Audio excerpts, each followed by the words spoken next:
La, Me decías. sí, me nace una pregunta en relación, sobre todo que en los tiempos de hoy está muy de moda y muy importante. ¿Por qué los Ramblers nunca pensaron en la parte femenina en el grupo? Bueno, ¿Había alguna razón en especial o simplemente nunca se dio? lo que pasa es que normalmente la mayoría de las canciones internacionales que nosotros escuchábamos venía con coro femenino o grandes coros, no sé, en todos los temas, hablando de varios artistas norteamericanos que llegaron sus versiones aquí a Chile. Entonces, era tan particular, tan especial los temas de tu papá y posteriormente los de Germán, que también introdujo varios temas, que no ameritaban, si te fijas, no había demasiados coros de voz en todos los temas, Claro. en algunos temas. Y omitimos la opción de traer una voz. Se crearon pensando en las posibilidades autónomas del grupo, Correcto. de la orquesta. Y con eso salvamos cuántos temas que hicimos. O sea, No, y hasta el día de hoy... y quedó con una característica muy especial, porque los mismos intérpretes instrumentales haciendo los coros. Claro, y bueno, El acompañamiento de hecho, de manos. de hecho, hasta el día de hoy, la característica de la música de los Ramblers es reconocible en cualquier parte. Por O eso sea, ha tenido toda la vida el éxito que tiene actualmente la orquesta, después de cuántas décadas. bueno, entonces,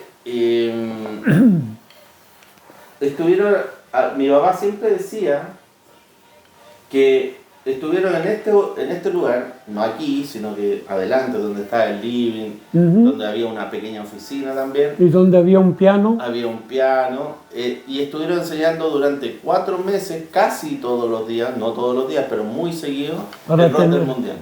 Se estuvo ensayando, en cada ensayo que tuvimos, teníamos que ensayar de nuevo el rock del mundial, hasta que lo fuimos puliendo poco a poco, cada instrumento, hasta que de repente ya sentimos que estaba ya todo listo para hacer una grabación. Ya. Entonces, ahora, anecdóticamente, hace unos 3, 4 años atrás, hoy día, tú bien sabes que existen los grupos de WhatsApp. Entonces, en un grupo de WhatsApp de una junta de vecinos, que está aquí cerca, digamos, hacia el sector de Avenida Mata, o Santiago Centro, digamos, y ella comentaba, decía que todos los vecinos, todavía me acuerdo, dice ella, de Pedro León Ugalde, escuchamos el rock del mundial mucho antes que fuera grabado y que fuera un éxito a nivel de todo del país. Claro. Ya nos tenían hasta aquí de tanto ensayarlo y de tanto... Ahí. Entonces, lo que ella dice ratifica absolutamente lo que mi papá decía, de que habían estado dándole, hasta que ya se tocaba a la perfección, por decirlo así. Sí, automáticamente. Mira, te puedo decir algo. Cuando nosotros ensayábamos, la ventana de allá se abría. Ya.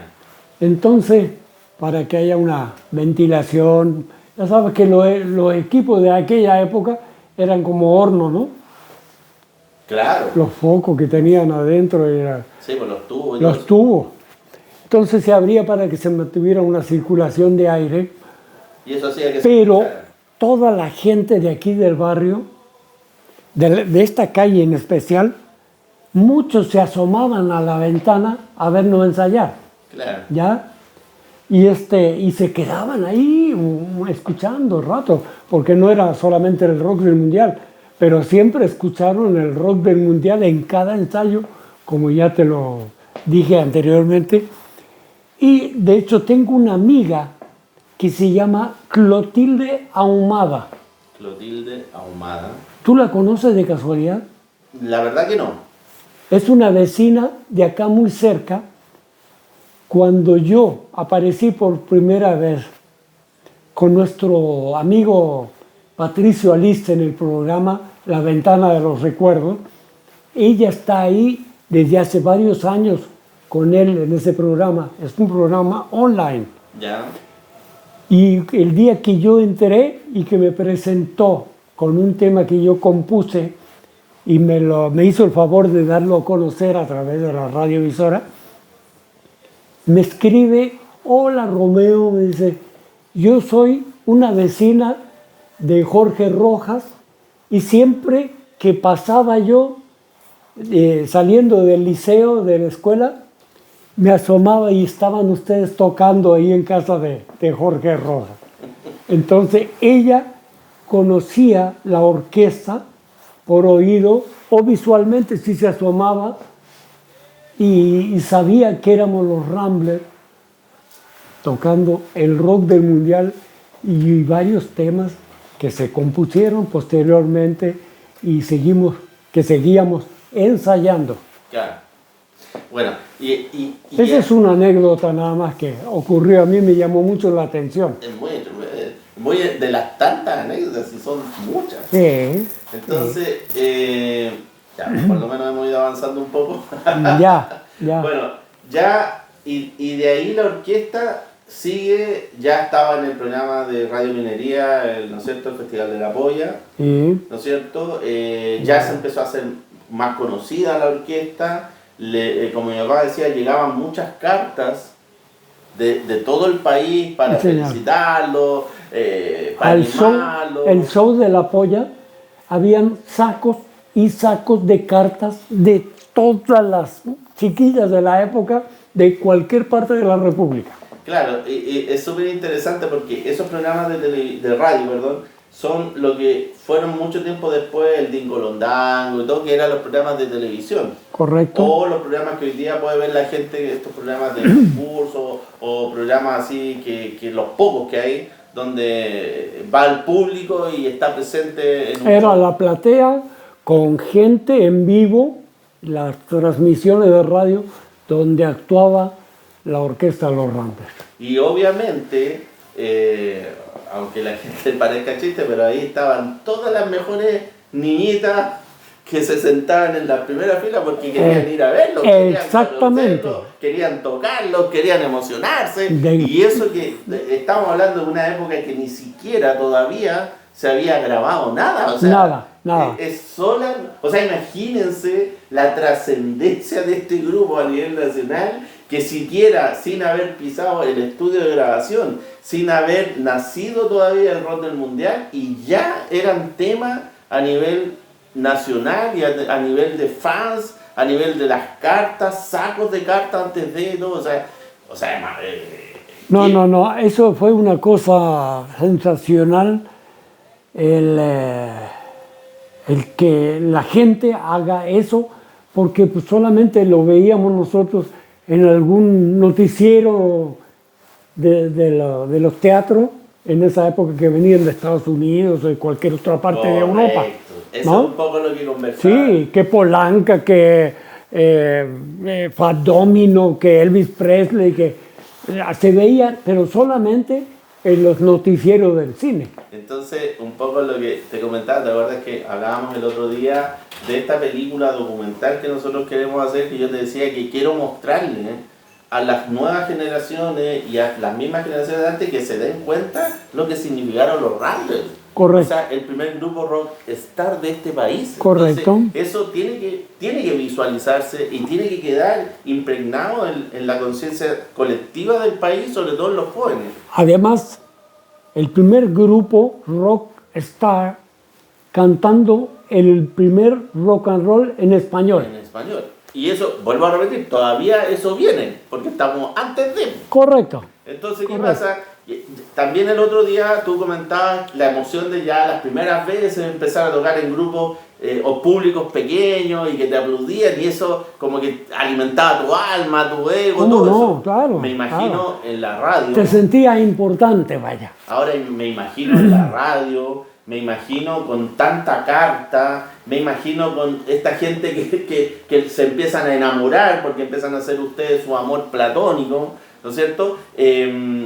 Y más encima hacer esta comparación, o sea, solamente ustedes ni siquiera nunca lo habían soñado, sino que veían a los grandes artistas norteamericanos en las publicidades de los cines, que ahí veían cómo movían las masas, cómo la gente se volvía loca, y resulta que ustedes en un pequeño país, porque este país era un pueblo, ya empiezan a vivir antes de grabar, antes no disminuyes tanto. Era la ciudad de Santiago. No, sí, absolutamente. Pero tú sabes que Chile, sobre todo en el año 60, era considerado el final del mundo. Ya.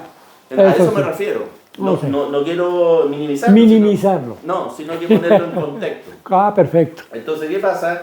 Que de ahí ustedes van actuando, ese año 61, van haciendo sus actuaciones por esto mismo, la radio, las actuaciones, y llega diciembre, la primera quincena de diciembre, y van a una fiesta de una empresa, como las empresas hoy día. Por ejemplo, hoy día las empresas van a Fantasilandia, van a diferentes lugares, pero en ese tiempo las empresas le hacían las fiestas a sus empleados y les llevaban una orquesta, un número. Y ustedes van a esta empresa, que era una empresa de, no sé si era bicicletas, sí, o no me recuerdo. Una empresa donde mi papá conoce a un señor, don Luis, me acuerdo del nombre, no me acuerdo del apellido, y que es quien tenía el contacto en el casino de Viña del Mar para llevar a los Ramblers a Viña, al casino. ¿Te acuerdas de esa parte de la historia? Me acuerdo que se comentó con una persona, no me acuerdo bien el nombre de la persona, pero sí fue el contacto importante para que nosotros llegáramos al casino de Viña y posteriormente al tercer Festival de la Canción. Así es, precisamente. Bueno, y en esta actuación, este señor, que era un vendedor de esta empresa, que era una empresa importante, viajaba mucho a través de Sudamérica y de Latinoamérica en general, y le comenta a mi papá que él, en los viajes que había hecho, no había visto ningún grupo tocando la música y la manera de tocar y la lógica de cómo estaba compuesta la orquesta, él no la había visto en ningún otro país. Y que él pensaba que esto era fantástico y que era un número increíble y que había que ayudar a difundirlo. Y entonces ahí este caballero, don Luis, le dice a mi papá que él vivía como en la parte de atrás del casino de Viña, y conocía a la gente que administraba y todo el asunto y tenía contacto, entonces que él iba a hablar para ver la posibilidad de que los probaran y les dieran la posibilidad de actuar. Con todo este proceso pasan un par de semanas y efectivamente este caballero viene a Pedro Ugalde, que ahí hay una anécdota bien simpática, porque este caballero se había puesto de acuerdo con mi papá de juntarse, ponte tú, al mediodía, y mi papá andaba en el centro haciendo otros trámites. Finalmente el caballero esperó como 3 horas que llegara mi papá. Algo así. Claro. Algo así. Y mi papá llega a las 3 de la tarde y ahí logran hablar y le dice, ¿sabe qué? Tiene la posibilidad de ir a una prueba este sábado. Ponte tú, faltaban 2 o 3 días. Yo creo que para disculparse tu papá tuvo que invitarlo a comer. Seguramente. Eran jóvenes, pero seguramente algo tuvo que hacer para disculparse. Claro. La cosa es que ahí parte este viaje a Viña, que en ese tiempo tampoco era llegar y viajar, pues no es como ir tomar el auto y en una hora y algo estar en Viña, ¿no? Era toda una anécdota, claro. Tenían que... Y ver cómo transportarnos, con instrumentos, con todas las cosas. De hecho, decía Germán, contaba también en alguna entrevista, que tenían que subir, algunos tomaban tren, otros... O sea, en realidad era todo un proceso. Exactamente. Yo me iba normalmente, en la primera ocasión que fuimos allá, me fui en la camioneta de Juan Castillo. Tenía una Simca, como la parte de atrás abierta, y con la batería en el tren nunca a lo mejor me hubieran dejado subir. Claro. Entonces me fui con Juan Castillo y fue, no sé si fue Jorge, Juan Castillo y yo en la camioneta, y llevábamos el instrumento y Juan Castillo llevaba ya para ese entonces llevaba ¿cómo se llama? El bajo eléctrico, que Correcto. se trajo con él Desde Estados Unidos. desde Estados Unidos. Y ya así nos transportamos. Alex y los demás se transportaron en el tren, pues llegaron hasta la plaza de Viña y ahí se bajaron para tomar transporte al casino. Bueno, y llegan en el casino y en ese tiempo el animador del casino era este caballero Isidor Handler. que hasta pasados los años 70, él era como el presentador oficial y dejaba después, ¿te acuerdas que presentaban a Bodano y después Bodano y quedaba transmitiendo el festival? Bueno, este señor era el que dirigía o el que animaba en el casino y habla con mi papá y todo el asunto, hacen la prueba y resulta que a la gente del casino le gustó la prueba y fue tanto el impacto y que fue la locura. Que inmediatamente les dice si pueden actuar en la misma noche, ese mismo sábado. Fue la locura porque en el casino solamente se escuchaban los violines de Isidor Handler, que él era el director de la orquesta del casino también, y se escuchaba tango, bolero, cha-cha-cha, el estilo de la orquesta, la Guambalí, por decir, ¿sí? Ese era los boleros, era la moda que todavía no rebasaba los años 50 y todavía se quedó bastante los estilos de la música tropical y tango, bolero, todo eso. Entonces era definir un mundo nuevo para el casino también en ese ensayo, el cual obligó a prácticamente Isidor Handler, ¿sabe qué? Esta noche van a tocar ustedes con público. Claro. No estábamos nosotros, pero hinchados, ahí los traemos el pecho así. Pues. Y entonces ya nos fijan una hora para la hora de actuación, en lo cual ya habíamos, ¿cómo se llama?, instalado los instrumentos y todo, y estaban la gente en el bailable normal de la época, y de repente nos anuncian, no me acuerdo exactamente cómo fue el anuncio, pero sí con ustedes la nueva orquesta chilena de músicos jóvenes y no sé qué, y esperamos que ustedes den el veredicto de qué calidad de músicos estamos hablando y el estilo musical. Y tu papá, pues, primero que nada, vamos con el rock and roll. El rock del mundial. Lo tocamos una vez y la gente siguió tocando sus manos encima de las mesas y las señoritas de la época y las señoras de la época, mucha juventud también había en el casino. Se repitió una y otra, no sé, a lo mejor tocamos, yo no me acuerdo la cantidad, pero fueron por lo menos mínimo unas 6 o 7 veces, u 8 veces quizás, tocamos, nos lo pidieron, pero a gritos después de primero. Primero no bailaban, primero se fijaban en qué es lo que estaban escuchando la gente, ¿no? Y de repente asociaron posiblemente con la música del Rock Around the Clock, por decirte, de Bill Haley y sus Cometas, y creo que lo sintieron con ese mismo estilo, entre rock y jazz de la época, pero tuvimos que repetirlo hasta el cansancio, ya no dábamos más. Y de ahí Isidor Handler, después del éxito del casino, nos mandó al Festival de la Canción.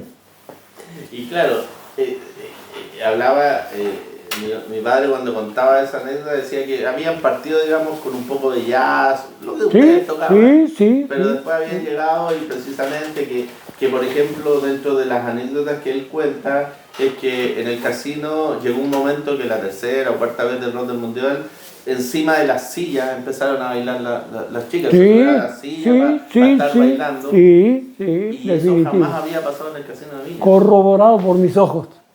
Nunca había ocurrido eso. Entonces, y de ahí van, tal como dices tú, van al Festival de Viña del Mar. Al Festival de Viña. Y en el Festival de Viña del Mar, que en ese tiempo los artistas actuaban varios días. No era solamente una vez. Así es, estuvimos una semana completa. Entonces, parten el primer día y antes del Rock del Mundial, digamos, sale el mismo animador del casino, ¿no es cierto? Y como que presenta el Rock del Mundial y él dice, bueno, ahora que viene el Mundial de Fútbol en Chile, estos muchachos han sacado un tema especialmente dedicado al fútbol, bla, bla, bla. Exactamente. Y ahí parte el Rock del Mundial. Exactamente. Y creo que la gente escucha el Rock del Mundial y pasa más o menos parecido al casino, la verdad es como que a pesar de que ya había algunas personas que lo habían escuchado, como que ya la segunda vez fue locura. Nah, fue la locura total, así como se paran hoy en día a aplaudir parado. No, así fue después del tema. ¿No? Y mi papá decía que era tanto que esa noche, al otro día, desde aquellos que lustraban los zapatos, todo el mundo a saludarlos, a felicitarlos, a tocarlos. O sea, que de un día para otro se habían convertido en... Las chiquillas, las quinceañeras de ese entonces, era una locura los gritos. Gritaban más que lo que toca el volumen de la orquesta. Por eso te digo, por Dios. Sí. O sea, esto para mí es importante, para los jóvenes de hoy. Toda la historia que hoy día podemos ver con Luis Miguel, con esto, con la música urbana, todo eso, los grandes lo vivieron. Yo siento que fue un mismo nivel, nada más que en 1962. El mismo nivel de actitud de las quinceañeras, de las pequeñas, de los adultos, los mayores, ya, prácticamente yo creo que en 2 o 3 días que estuvimos tocando ya se aprendieron la letra de la canción, el Rock del Mundial. Y contaban también que ya desde el segundo día que iban a actuar, se daba la bienvenida al festival, ¿no es cierto?, al tercer festival de la canción de Viña del Mar, y la gente empezaba, el mundial. Era lo único que era escuchar. Coro y no dejaban hablar al locutor. Y lo así único que de querían escuchar era el mundial. El presentador se tenía que quedar callado, como lo ha sucedido últimamente. Ivanovic también lo han dejado callado. Queremos Rambler, queremos el rock and roll, queremos el rock del mundial, queremos. Pero ahora es un monstruo. En ese entonces a lo mejor empezó la Quinta Vergara, no sé, con 5,000 personas o algo así. Ahora rebasan los 15,000 personas, ¿no? Creo, Sí. La capacidad. Pero la locura total, cuando terminaron, cuando escuchaban el rock del mundial, se paraban todos a corear y a cantar. No. Nosotros nos sentíamos ya tan importantes y yo en lo personal decía, bueno, ¿y por qué no tenemos una promoción parecida a los gringos? Claro. ¿Ya? Con toda esa euforia que causamos, teníamos derecho, yo creo. Bueno, eso es lo importante, eso es precisamente. Pero las cosas en Chile se pintaban de otra manera. Esa es la historia que queremos que se cuente y que se cuente. Claro. Ya, parece que vamos a quedar hasta aquí por